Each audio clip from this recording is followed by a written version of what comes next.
విఘ్నేశ్వరాయనమ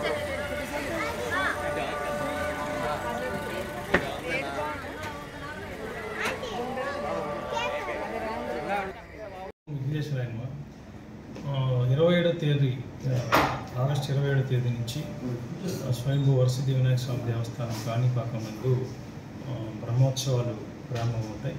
so మన బ్రహ్మోత్సవాలకి గౌరవ ముఖ్యమంత్రి వారి ఆదేశాల మేరకు మన దేవాదాయ శాఖ మంత్రి శ్రీ ఆర్ఎం నారాయణరెడ్డి గారు పట్టు వస్త్రాలు సమర్పించడానికి 27వ తేదీ మార్నింగ్ ఉదయం 9 గంటలకల్లా ఇక్కడికి వచ్చేయనున్నారు. సో మన గౌరవ మంత్రివర్యులతో పాటు స్థానిక ఎమ్మెల్యే, అదేవిధంగా ముఖ్య అతిథులందరూ కూడా, ప్రజాప్రతినిధులందరూ కూడా ఈ కార్యక్రమాల్లో పాల్గొంటారు. సో మనకి ఈ అన్నదానం బిల్డింగ్ కూడా మనం తయారు చేసుకున్నాం. కొత్తగా నూతన అన్నదాన ప్రారంభోత్సవాన్ని కూడా గౌరవ మంత్రివర్యులు ప్రారంభించే అవకాశం ఉంది. దానికి ఏర్పాటు కూడా చేస్తున్నాం. ఈ అన్నదాన బిల్డింగ్లో సుమారుగా ఎట్ ఎ టైం 450 మంది ఒకేసారి భోంచేసే అవకాశం ఉంది. ఇంతకుముందున్న అన్నప్రసాద భవనం చాలా చిన్నగా ఉండడంతో ఈ అన్నదాన భవనాన్ని మనం ఇప్పుడు రెడీ చేసుకుంటున్నాం. అదేవిధంగా ఆ రోజు వినాయక చవితి రోజు ఎక్కువ మంది భక్తులు, సుమారుగా 70,000 నుంచి 80,000 మంది వరకు ఇతర రాష్ట్రాల నుంచి కూడా మనకి వచ్చే అవకాశం ఉంది. కాబట్టి వారికి శీఘ్రంగా దర్శనం చేసే విధంగా అన్ని క్యూ లైన్లు పటిష్టంగా ఏర్పాటు చేస్తున్నాం. ముఖ్యంగా విఐపీల నుంచి వచ్చే తాకిడి కూడా తట్టుకొని వాళ్ళకి ఎటువంటి అసౌకర్యం కలగకుండా విఐపీల దర్శనం, అదేవిధంగా భక్తుల దర్శనాన్ని కూడా మా సిబ్బంది, అదేవిధంగా పోలీసు వాళ్ళంతా ఉండి కోఆర్డినేషన్తో ఎటువంటి ఇబ్బంది లేకుండా దర్శనాలు చేసే ఏర్పాటు చేస్తున్నాం. అదేవిధంగా మన గౌరవ జిల్లా కలెక్టర్ గారు ఇక్కడ కోఆర్డినేషన్ మీటింగ్ పెట్టారు. ఈ కోఆర్డినేషన్ మీటింగ్లో ఎస్పీ గారు కూడా పాల్గొని జిల్లా అధికారులందరికీ కూడా సూచనలు ఇవ్వడం జరిగింది. ఆ సూచనల మేరకు అందరు అధికారులు కూడా ప్రతిరోజు వచ్చి ఇక్కడ ఏర్పాట్లు చేస్తున్నారు. అదేవిధంగా మాక్ డ్రిల్ కూడా గత 4 రోజుల క్రితం చేసుకున్నాం. ఎటువంటి అనుమానాస్పద పరిస్థితుల్లో కానివ్వండి, లేకపోతే ఫైర్ యాక్సిడెంట్లు కానివ్వండి, ఎవరైనా భక్తుడు అకస్మాత్తుగా అనారోగ్యానికి గురైతే వారిని ఎవాక్యుయేట్ చేయడానికి, వీటన్నిటికి కూడా ప్రాక్టికల్గా కూడా ఒకసారి మనం ఇక్కడ పరిశీలించాం. అన్ని క్యూ లైన్స్ కూడా పోలీసు వారు 2-3 సార్లు పరిశీలిస్తున్నారు. ఎక్కడైనా వీక్ పాయింట్స్ ఉంటే వాటిని కూడా మళ్ళీ స్ట్రెంథన్ చేసుకుంటున్నాం. అందరూ జిల్లా అధికారుల కోఆర్డినేషన్తో ఈ బ్రహ్మోత్సవాల్ని ఘనంగా నిర్వహించగలమని అనుకుంటున్నాం.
ஓனர் கேட்டு பாத்ரூம் போனார்.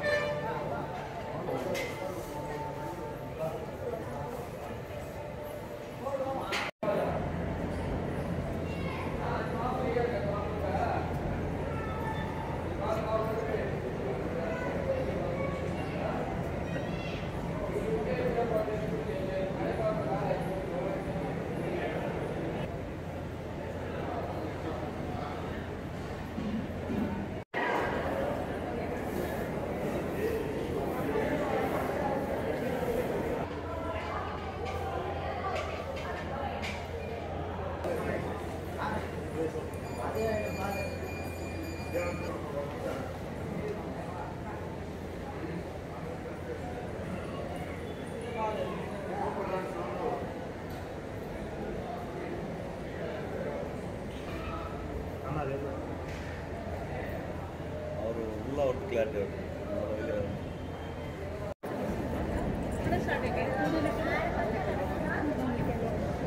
कुटुंबा में खा रहे हैं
వైడ్ ఇంకొంచెం ఎన్నికి రండి, కొంచెం రండి ఎన్నికి.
గణేశాయ నమః.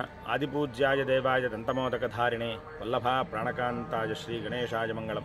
మంగళకరుడైనటువంటి శ్రీ వరసిద్ధి వినాయక స్వామివారు కాణిపాక క్షేత్రంలో చిన్న ఏతపు బావిలో ఉద్భవించి దినదిన ప్రవర్ధమానమవుతూ భక్తుల కోరికలు తీరుస్తూ భక్తులు కొంగు బంగారమై ఉన్నారు.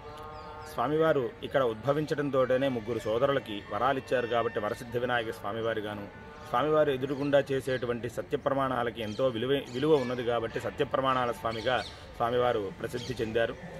ఈ యొక్క కాణిపాక గ్రామం చిన్న గ్రామం. పూర్వం దీన్ని విహారపురి అని పిలిచేవారు. ఈ విహారపురిలో కొద్దిగా పొలం ఉన్నటువంటి ముగ్గురు సోదరులు, వారు ముగ్గురు కూడా అవిటివారు, చెవిటి, గుడ్డి, మూగవారు కావున ఈ దివ్యాంగ సోదరులు వారికి ఉన్న కొద్ది పొలంలో స్వామివారిని నమస్కరించుకుని క్షామం రావడంతో బావిలోని పూడికి తీసేటువంటి క్రమంలో ఒక పెద్ద బండరాయి అడ్డతగలగా పలుగుతో అసహనంతో కొడతారు. ఆ కొట్టిన మీదట దెబ్బ తగిలిన చోట కొద్దిగా రాయి ముక్క విరిగి అక్కడ నుంచి రక్తం స్రవించడం జరగగా ఆ రక్తస్పర్శ వల్ల వారి ముగ్గురికి కూడా అవిటితనం పోతుంది. ఇక్కడ ఏదో మహాత్మ్యం ఉందని తెలుసుకున్నవారు ఆ ముగ్గురు సోదరులు చుట్టుపక్కల గ్రామాల వారిని అలాగే పెద్దల్ని కూడా పిలుచుకువచ్చి చూపించగా ఇక్కడ మహాత్మ్యం ఉన్నదని తవ్వగా ఎంతకు స్వామివారి విగ్రహం బయలుపడలేదు, కేవలం శిరస్సు మాత్రమే దర్శనమిచ్చిందిట. అప్పుడు ఆ రక్తం ఆపటం కోసం ఈ చుట్టుపక్కల గ్రామాల వారు వచ్చిన ఆ ముగ్గురు సోదరులతో కలిసి కొబ్బరికాయలు కొట్టి ఆ నీళ్ళని స్వామివారికి అభిషేకించగా ఎకరం పావు మేర ఆ నీరు పారింది. ఆ దానిని పూర్వకాలంలో కాణి అనేవారట. ఆ కాలక్రమేణా కాణిపాకంగా స్థిరపడి భక్తులు కొంగు బంగారమే ఉన్నది. స్వామివారిని దర్శించినంత మాత్రాన్నే సకల విఘ్నాలు కూడా తొలగిపోయి సకల ఐశ్వర్యాలు ప్రసాదించేటువంటి స్వామివారిని దర్శించి భక్తులెల్లరూ కూడా ధరించవలసింది. అలాగే స్వామివారి అనుబంధాలయాలైనటువంటి మణికంఠేశ్వర స్వామి, వరదరాజస్వామి వారి ఆలయాలకు కూడా ఎంతో విశిష్టత ఉన్నది. దర్శించి ధరించవలసిందిగా కోరుచున్నాం.